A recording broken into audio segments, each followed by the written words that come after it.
ईमानदारी का इनाम।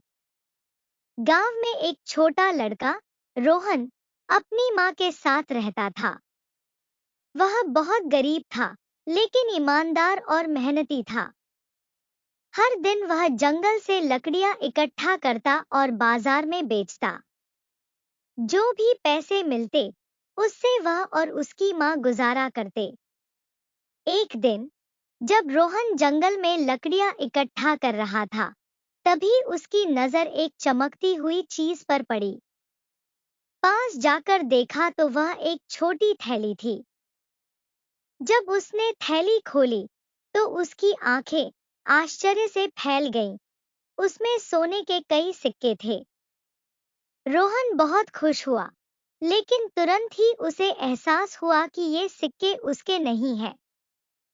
उसने सोचा, ये किसी और के हैं और इन्हें लौटाना मेरा फर्ज है।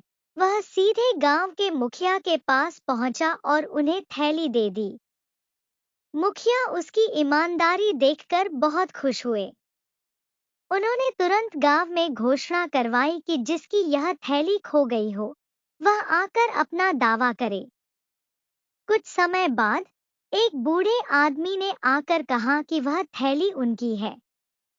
मुखिया ने उनसे कुछ सवाल पूछे, जैसे कि थैली में कितने सिक्के थे, कैसी दिखती थी और कहाँ खोई थी। बूढ़े आदमी ने सभी सवालों के सही उत्तर दिए, जिससे साबित हो गया कि थैली उन्हीं की थी। मुखिया ने थैली बूढ़े आदमी को सौंप दी। बूढ़े आदमी ने रोहन की ईमानदारी से बहुत प्रभावित होकर कहा, बेटा, आजकल दुनिया में ऐसे सच्चे और ईमानदार लोग बहुत कम हैं। तुम्हारी ईमानदारी की वजह से मुझे मेरा धन वापस मिला है। मैं तुम्हें इनाम देना चाहता हूँ। उन्होंने थैली से कुछ सोने के सिक्के निकालकर रोहन को देने की कोशिश की, लेकिन रोहन ने विनम्रता से हाथ जोड़कर कहा, बाबा, मैं यह इनाम नहीं ले सकता। ईमानदारी का असली इनाम आत्मसंतोष और लोगों का विश्वास होता है। बूढ़े आदमी और गांव के लोग रोहन की इस बात से बहुत प्रभावित हुए। मुखिया ने घोषणा की कि रोहन की ईमानदारी के लिए गांव वाले उसकी मदद करेंगे। अब गांव के लोग उसकी मां की देखभाल करने लगे और रोहन को कोई परेशानी नहीं होने दी।